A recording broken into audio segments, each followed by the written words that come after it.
Have you ever wondered why certain moments stay with us, even when we try to forget? Some truths don't shout, they whisper, and their whispers change everything. The Whitmore mansion was silent at night, silent in a way only great wealth can be. Long hallways, marble floors, tall windows, everything perfect, polished still. Before we continue, if you love stories that warm your heart and awaken emotions that help you to become a better person, be sure to subscribe to this channel and show your love by liking the video. Oh, and don't forget to comment below where you're watching us from. We love to know that. But tonight, as Jonathan Whitmore, billionaire and heir to the Whitmore empire, returned from yet another long business trip, something felt different. A sound, soft, steady, gentle. A voice. He paused at the entrance of the West Wing, the wing reserved for his mother, Evelyn Whitmore, a once powerful woman now robbed of sight by a sudden illness. She had gone blind almost overnight, leaving Jonathan drowning in guilt for all the nights he'd been too busy to be here. The sound grew clearer, a young girl's voice, warm, smooth, filled with emotion. And even though the world felt heavy, she still believed there was light waiting beyond the darkness. Jonathan's brow furrowed. He stepped closer, his heartbeat quickening. The door to his mother's room was slightly ajar. He pushed it open gently, and what he saw froze him. Evelyn sat upright in bed, her cloudy eyes facing the direction of the voice. Her hands were folded neatly on her lap. She looked peaceful, more peaceful than he had seen her in months. And beside her, sitting on a small wooden stool, was Isabella, the quiet daughter of his maid, Rosa, a girl no older than 14. Her hair fell softly over her shoulders as she held a worn book in her lap, reading with tenderness, each word flowing like warm honey into the room. Jonathan stood at the threshold, stunned. "She comes every night," Evelyn whispered suddenly, sensing his presence despite her blindness. "She thinks I don't notice when she fixes my blankets, or when she holds my hand while she reads." Isabella looked up, startled, closing the book quickly. "Sir, I didn't mean to. Your mother, she gets lonely at night and—" But Evelyn smiled gently. "It's not what you think, Jonathan. She's not here because of me." Jonathan swallowed hard, confused. Isabella lowered her head. "I'm here because I lost my grandmother last year," she whispered. "And she used to be blind too. I used to read to her every night, until the day she didn't wake up." Jonathan's chest tightened. Isabella's voice broke as she added, "Your mother. She sounds just like her when she smiles." Evelyn reached for Isabella's hand, squeezing it gently, and in that moment, that quiet, dimly lit room, filled with warmth, loss, and love, Jonathan felt something deep inside him begin to crack open, something he had spent years avoiding. Jonathan lingered at the doorway longer than he intended, watching something he hadn't seen in years, his mother smiling. Not the polite smile she wore for nurses, not the fragile smile she gave when pretending she wasn't in pain, but a full, warm, natural smile, the kind she used to give him when he was a child, all because of her, the maid's daughter, Isabella. Jonathan stepped farther into the room. "How long has this been happening?" he asked, unable to hide the tremor in his voice. Isabella lowered her eyes.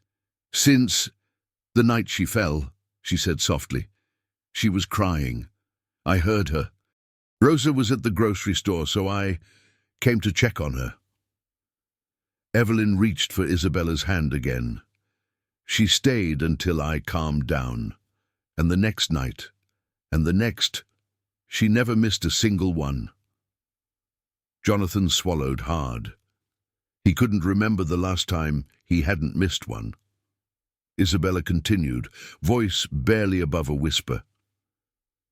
"My grandmother always said blind people can feel loneliness more deeply. And I didn't want your mother to feel the kind of loneliness she felt. Evelyn turned her face toward Isabella, even though she couldn't see her. Her voice is a light in the dark, Jonathan.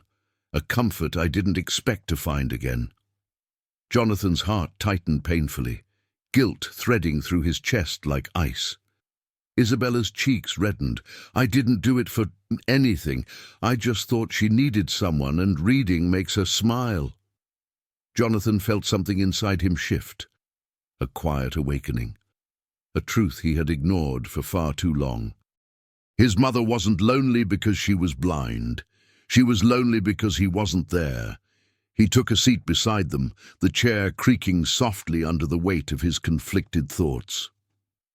"Isabella," he said gently, you've done more for my mother than I ever have." The girl shook her head.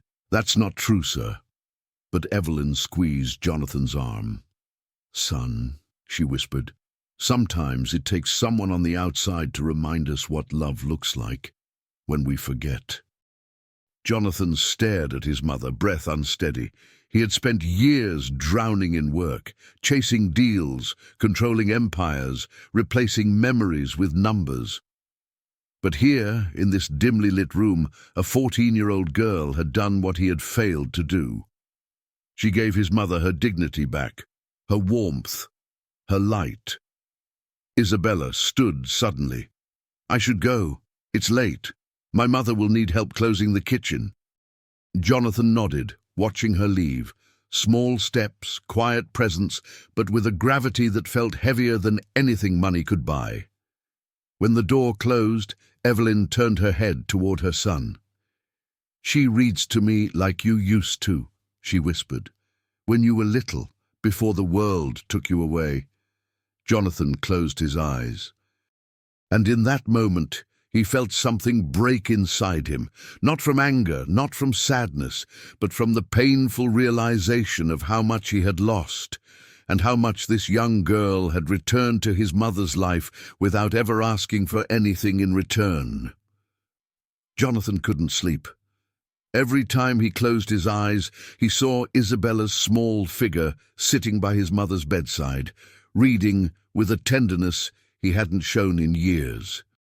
He saw Evelyn's smile, peaceful, soft, alive, a smile he thought he would never see again, and he saw Isabella's shoes, worn through at the toes, the sole peeling away, holding on by threads and hope.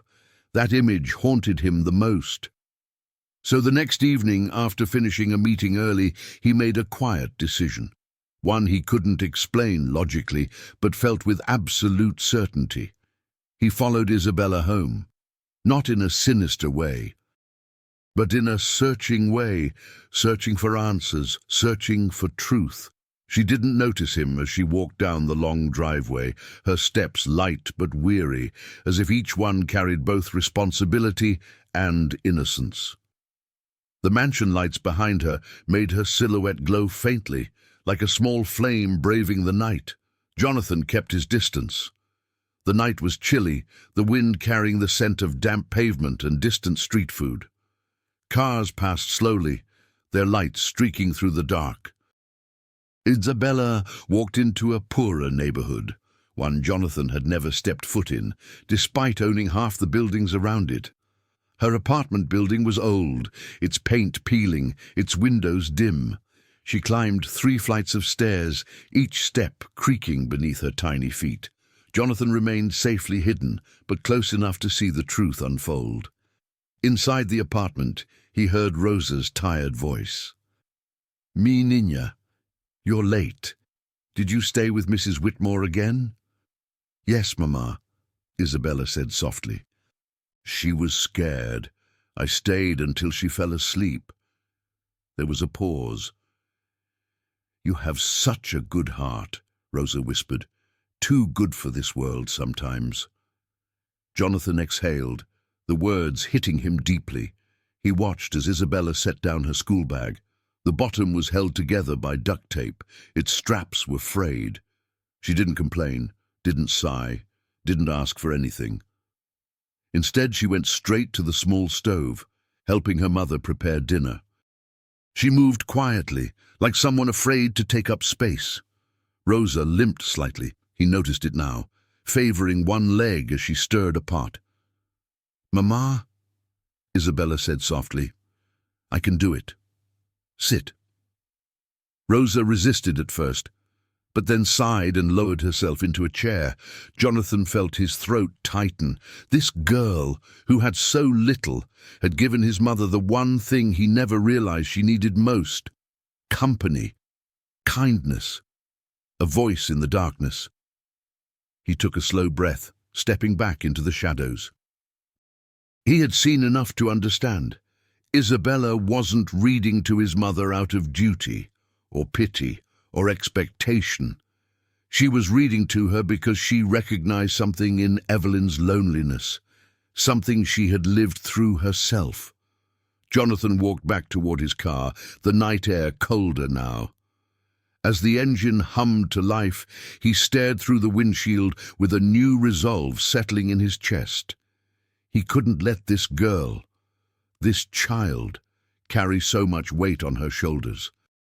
Not when he had the power to change everything, not when she had already changed so much within him. The next morning, the Whitmore mansion carried an unusual tension. Jonathan waited in his office, a large, elegant room filled with glass, mahogany, and sunlight, but today none of it seemed impressive. Today something heavier filled the air. A soft knock. "Sir?" Rosa's voice trembled from the doorway. "You asked to see us?" Jonathan rose from his chair. "Yes, both of you. Please, come in." Rosa entered hesitantly. Her face showed exhaustion, not just from work, but from worry. Isabella followed behind her, head down, fingers clutching her worn backpack strap. Jonathan gestured toward two chairs. "Sit." Rosa swallowed.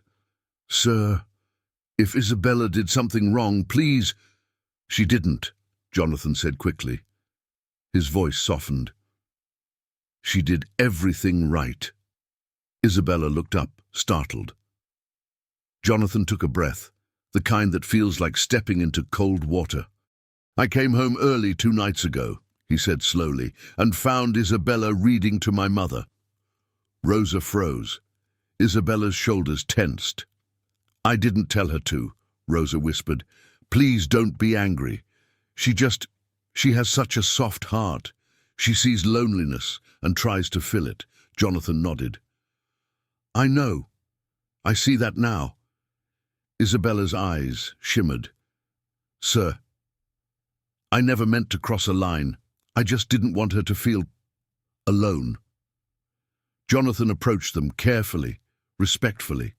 "You didn't cross a line," he said, "but you did show me something I should have seen years ago. My mother, she needs more than nurses. She needs warmth. She needs a voice. She needs you." Isabella blinked, overwhelmed. "Me?"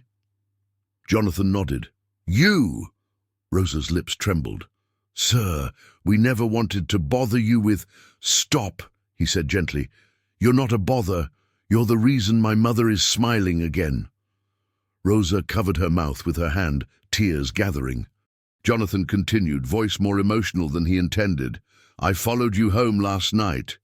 Both gasped. "I'm sorry," he said softly. "I had to understand. I needed to see your lives, and now that I have—" He exhaled slowly. "I can't ignore what I saw." Rosa lowered her head. "We get by. It's not your responsibility." "But it is," Jonathan said firmly, "because your daughter gave something to my mother that I didn't, and now I owe her more than you can imagine." He kneeled, something no one in the household had ever seen him do. "Isabella," he said quietly, "your heart, your kindness, they're not small things, they're extraordinary. And I want to help you, truly." Isabella looked at him, trembling. "No one's ever said that to me." Jonathan felt something break inside him. "You changed my mother's world," he whispered, "and you changed mine. Let me change yours." Rosa burst into tears. Isabella wiped her eyes with the back of her sleeve, her small voice cracking. What? What do you want to do for us? Jonathan stood slowly, a newfound purpose grounding him. Everything, he said.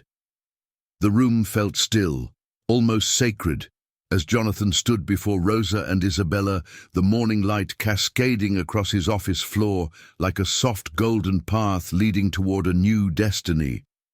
Rosa wiped her tears with trembling fingers. "Sir, what do you mean by everything?" Jonathan took a slow breath. He wasn't a man used to exposing his heart. But today wasn't about business, contracts, or power. Today was about truth. He pulled a chair closer and sat down, not above them, not as a billionaire, but as a man trying to right a lifetime of absence. "I saw where you live," he began quietly. "I saw the broken stairs, the leaking ceiling, Isabella's shoes, patched together with tape." His voice tightened. "And yet, despite having so little, she gave my mother more love than I've given her in years." Rosa covered her face again, ashamed.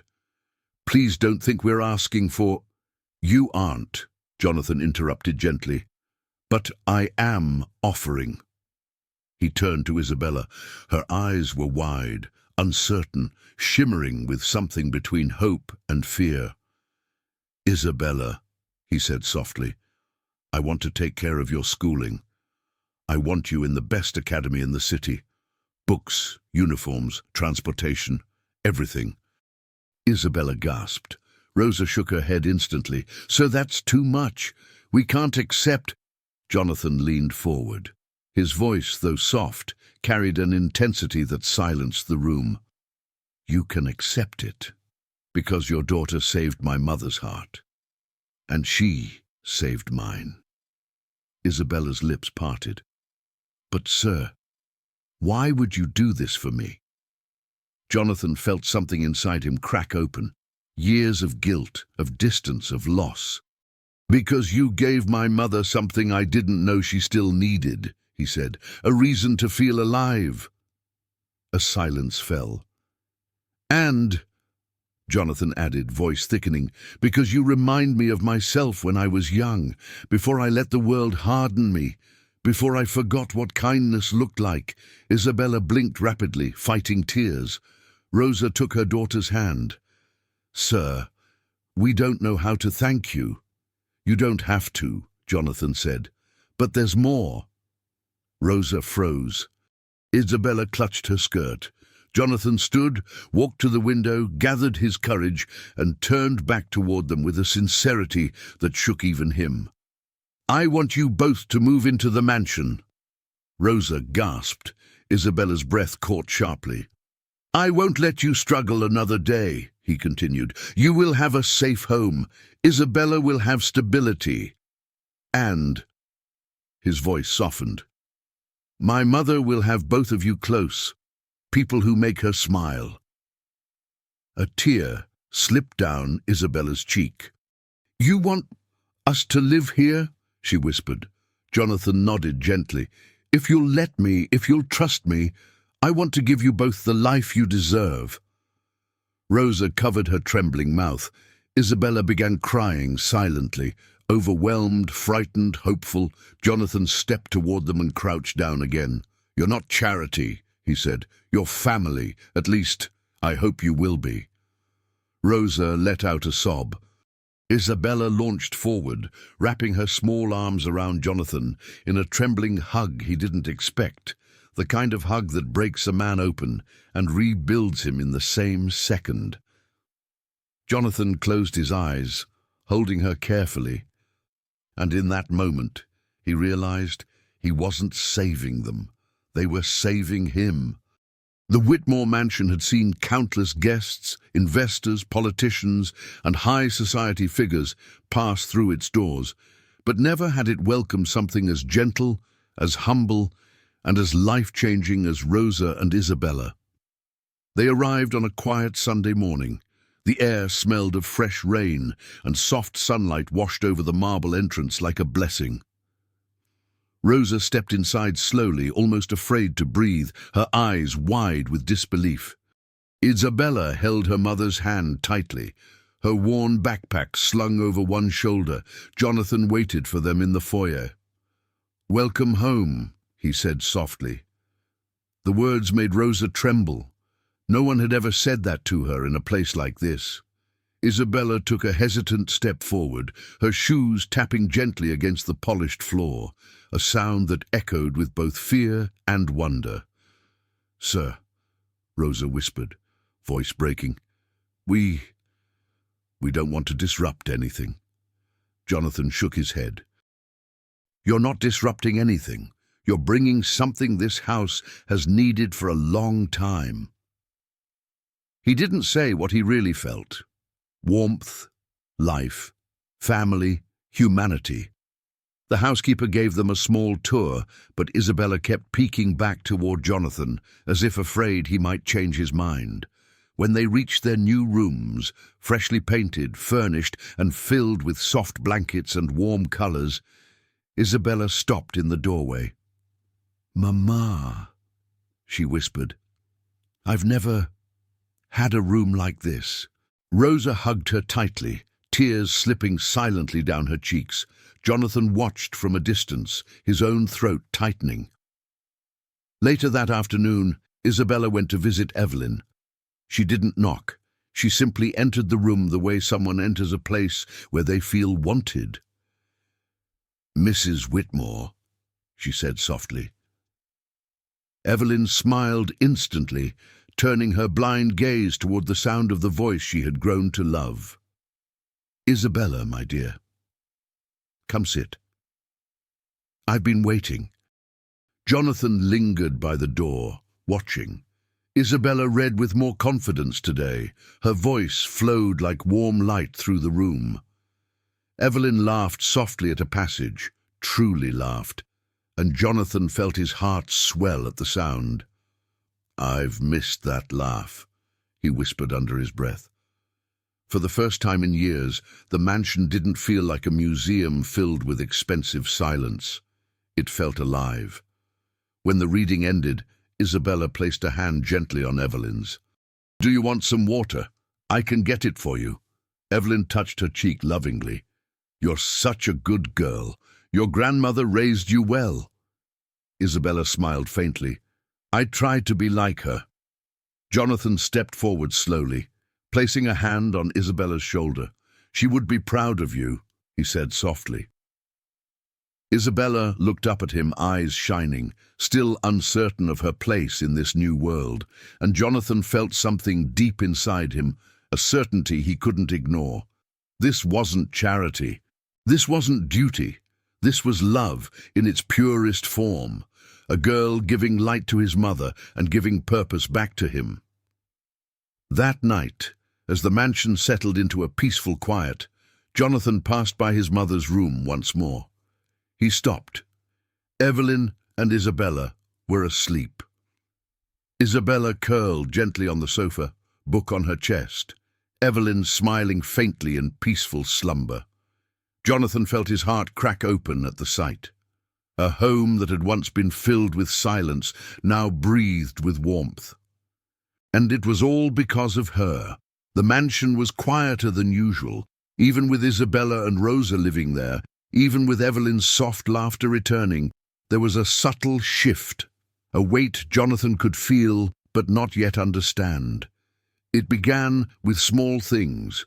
A faint wince from Isabella when she stood up too quickly, a moment of dizziness she tried to hide, the way she pressed a hand to her side when she thought no one was watching. Jonathan noticed everything, quietly, carefully. He wasn't the same man he used to be. He wasn't blind anymore. One afternoon he found Isabella alone in the garden, her book resting beside her, her breathing uneven. The autumn wind rustled the leaves around her, carrying the scent of pine and distant rain.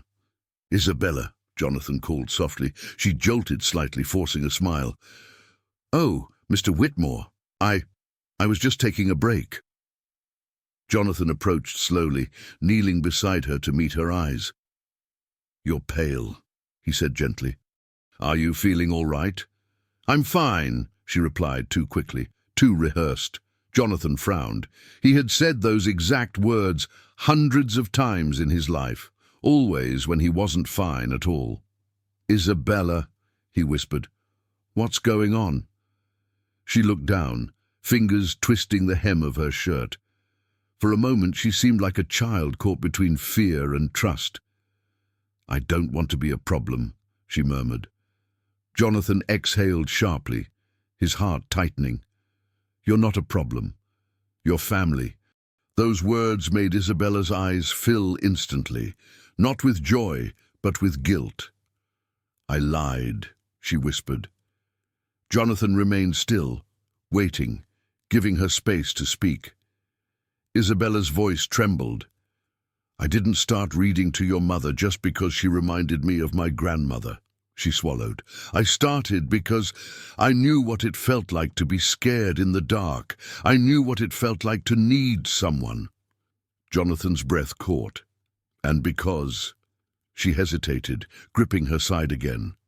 "Because I thought if I helped her, maybe someone would help my mom. Rosa's been sick for months, Mr. Whitmore. She hides it. She didn't want to lose her job, but she's in pain all the time." Jonathan froze. Rosa, sick, and he never noticed. "Isabella," he said slowly, "why didn't you tell me?" She wiped her eyes with the back of her hand. "Because we needed the money. Because Mama said your family already had enough problems with your mother being blind. Because I thought if I made your mother happy, maybe life would be kinder to us." Her voice cracked. "I thought maybe kindness worked both ways." Jonathan felt something inside him break, something sharp, something deep. Isabella wasn't reading at night because she was a sweet child doing a good deed. She was reading because she was carrying a burden no child should carry, because she was terrified of losing her mother, because she believed that helping someone else's mother might somehow save her own. Tears burned Jonathan's eyes, rare, unwanted, unstoppable. "Isabella," he whispered, voice shaking, "you've been trying to save two mothers at the same time." She nodded, crying softly. "I didn't know what else to do." Jonathan reached out, pulling her gently into his arms. She sobbed against his chest, trembling, and Jonathan held her, heart shattering with every small, broken sound she made. "I'm so sorry," he whispered into her hair. "I should have seen you. I should have seen both of you." In that moment, seeing her pain, her fear, her courage, Jonathan Whitmore realized the truth that broke him completely. While Isabella had been saving his mother's heart, she had been silently losing her own world at the same time, and he knew, with an ache deeper than anything he'd ever felt, he would move heaven and earth to protect her now. The next morning, Jonathan didn't go to the office. He didn't check emails. He didn't take calls. His world had narrowed to one purpose: find out what was happening to Rosa and fix it. He waited until Isabella left to take Evelyn for her morning walk with the nurse. Then he went straight to the kitchen, where Rosa was preparing breakfast, moving slowly, wincing every time she lifted something heavier than a cup. "Rosa," he said gently. She froze, her eyes widened in surprise and fear. "Mr. Whitmore, is something wrong?" "Yes," he said softly, "but not in the way you think." He pulled out a chair for her. "Sit down." She hesitated, then obeyed, lowering herself slowly into the seat, gripping the table as if the world were tilting. Jonathan sat across from her. "I know you're sick," he said quietly. Rosa's breath caught. Her hands began to shake. I don't know what Isabella told you, but please, sir, we need this job." "She shouldn't have—" "Stop," Jonathan said, his voice warm but firm. "You're not losing your job. You're not being punished. You're not being judged." Her eyes filled instantly. "Then why are you talking to me like this?" "Because I care," he said simply. "Because your daughter is terrified. Because she's been carrying this alone." Rosa covered her trembling mouth. Tears slid down her cheeks. "I didn't want her to worry," she whispered. "She's just a child." "She's a child who thought she might lose her only family," Jonathan replied softly. "She's a child who reads to my mother to keep from thinking about you." Rosa broke, shoulders shaking, sobs escaping in small, painful sounds. "I'm sorry," she cried. "I'm so sorry. I just didn't know what to do." Jonathan gently took her hand. "Tell me the truth, Rosa." She looked down. "I've been sick for months," she said, voice cracking. "Chest pains, dizziness. Sometimes I can't feel my left arm. But I kept working because we had no choice. Isabella needs school, food, safety." Jonathan felt his heart twist. What did the doctor say? She hesitated, then quietly, "I never saw one. I can't afford it." Jonathan closed his eyes. The weight of those words hit him like a blow. "Rosa," he whispered, "you could have died." She bowed her head, shame burning her cheeks. "I know." Jonathan stood abruptly and called his driver. "Bring the car to the back entrance. Now." Then he turned back to Rosa. "You're going to the hospital," he said. "I'm taking you myself." Her eyes widened. "Sir." "No," he interrupted gently. "Listen to me. You are not alone, not anymore. You both are part of this family now." Rosa cried harder, not from fear but from relief. Minutes later they were on their way. The hospital smelled of antiseptic and hope. He walked beside her through every hallway, every test, every waiting room, blood work, scans, EKGs. Specialists called in by name. Hours passed. Finally, the cardiologist stepped into the room with the results. Rosa squeezed Jonathan's hand until her knuckles turned white. The doctor took a breath. "You're very lucky you came today," he said. "You have a condition that could have led to a fatal heart attack." Rosa gasped. Jonathan felt the room tilt. "But," the doctor continued, "with immediate treatment and long-term care, you can recover. You can live a long life." Rosa collapsed into sobs, a mixture of terror and relief. Jonathan placed a hand over hers. "You're going to be okay," he whispered. "You're safe now." And in that moment he realized he wasn't just saving Rosa. He was saving Isabella's entire world. Evening fell gently over the Whitmore mansion, painting the sky in shades of gold and violet. Isabella sat on the edge of Evelyn's bed, reading softly, while the older woman held her hand, her blind eyes turned toward the sound of comfort she had grown to love. But Isabella's mind wasn't on the story. Her thoughts kept drifting to her mother, to the sudden trip to the hospital, to the hurried goodbye, to Jonathan's serious expression. Something was wrong. She felt it. Children always do. A nurse entered softly. "Sweetheart, Mr. Whitmore asked that you wait in the living room. He needs to speak with you." Isabella's stomach tightened. Evelyn squeezed her hand. "Go on, dear. I'll be right here when you return." Isabella swallowed hard and nodded. She made her way down the hallway, her steps small and hesitant. The mansion felt strangely quiet, like the air was holding its breath. She turned the corner and stopped. Jonathan was sitting on the couch, elbows on his knees, head buried in his hands. Something inside Isabella broke at the sight. "Mr. Whitmore?" she whispered. Jonathan looked up slowly, and she saw it. Red eyes, tear-streaked cheeks, a man who looked like he'd been fighting the world and losing. Her voice trembled. "Is it my mom?" Jonathan took a shaky breath and patted the seat beside him. "Come here, Isabella." She walked toward him, legs trembling, and sat down. Her small hands balled into fists in her lap. "Tell me the truth," she whispered. Jonathan's throat tightened. He had given speeches to thousands. He had negotiated billion-dollar deals without blinking, But this was the hardest moment of his life. "Your mother was very sick," he began softly, "much sicker than anyone realized. If we hadn't taken her to the hospital today, she might have—" He stopped, unable to finish. Isabella's breath hitched. Her eyes widened with a child's raw fear, the kind that breaks even the coldest hearts. "She might have what?" she whispered. Jonathan's voice cracked. "She might have died, Isabella." The girl froze. The world seemed to tilt beneath her feet. For a moment she didn't breathe, didn't move, didn't blink. Then her small hand rose to her mouth as a choked sob escaped. "No, no, no, no. Mama can't. She can't."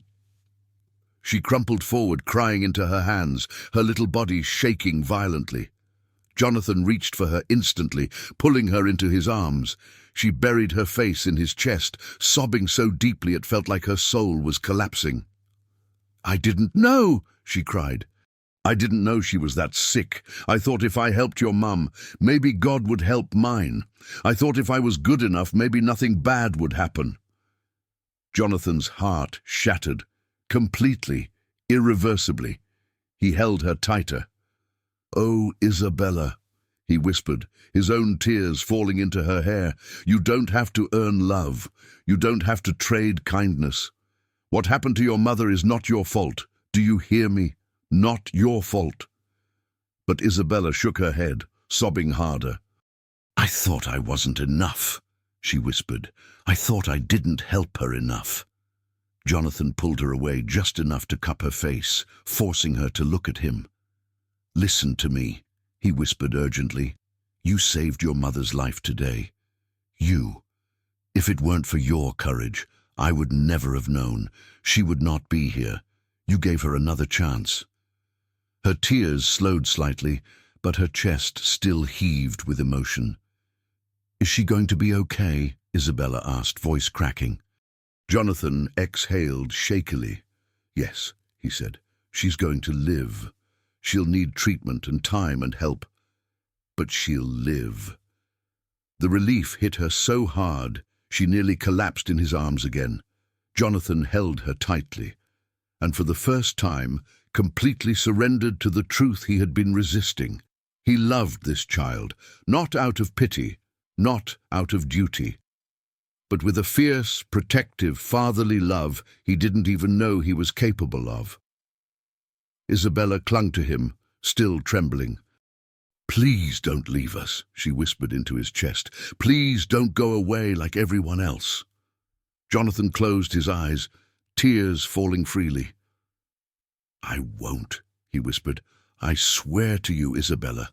I'm not going anywhere. Not now. Not ever."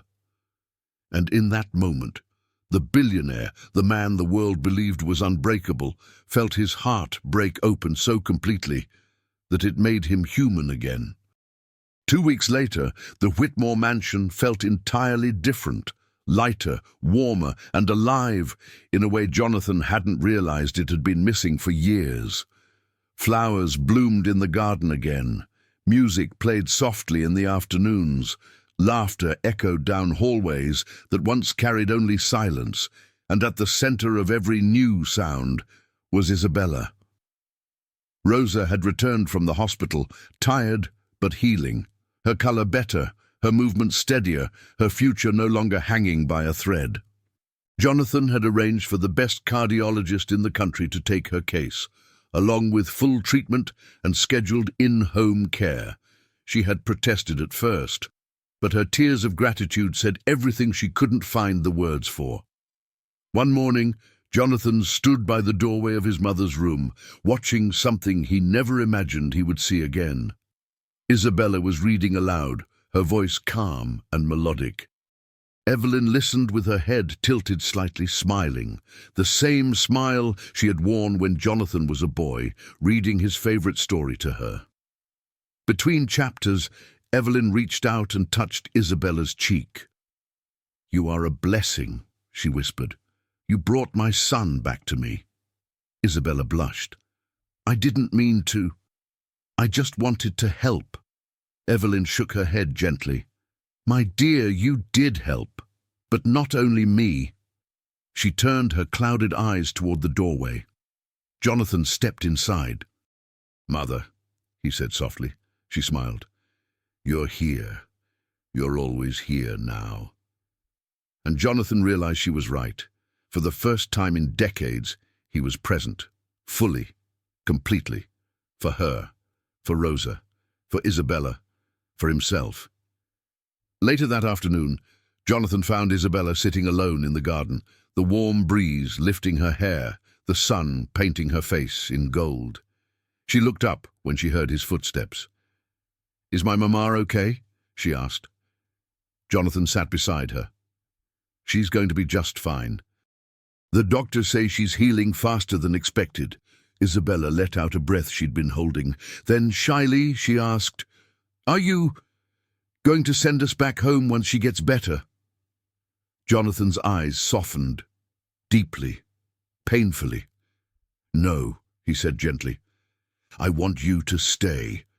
Not because I feel sorry for you, not because you need help, but because this house, my mother and I, we need you too. We're better with you here." Isabella blinked, her eyes filling instantly. "No one has ever said they needed me." Jonathan took her hand, careful, reverent, fatherly. "You created a family here, Isabella. You brought us back together. You gave us love when we didn't even know we were missing it." A tear slid down her cheek. "Does that mean I belong here?" Jonathan's voice cracked. "You belong more than anyone ever has." Isabella threw her arms around him. This time he didn't hold back. He hugged her tightly, closing his eyes as emotion washed over him. "My little girl," he whispered without thinking. Isabella froze. "Do you mean that?" she asked softly. Jonathan nodded. No hesitation, no doubt, no fear. "Yes," he said. "If you'll have me, I want to be the father you never had, and the son my mother deserves." Isabella's face crumbled with joy as she hugged him again, crying softly into his chest. Evelyn watched from her window, her blind eyes glistening with tears, the tears of a mother who finally felt her family whole again. Sometimes the people who enter our lives quietly, without wealth, without power, without expectations, are the ones who heal the wounds we hid, soften the edges we sharpened, and remind us that love is the truest form of sight. Because family isn't only made by blood. Sometimes it's created by kindness, shaped by sacrifice, and strengthened by the courage to care for one another. And in the end, the richest hearts belong to those who choose love every single time.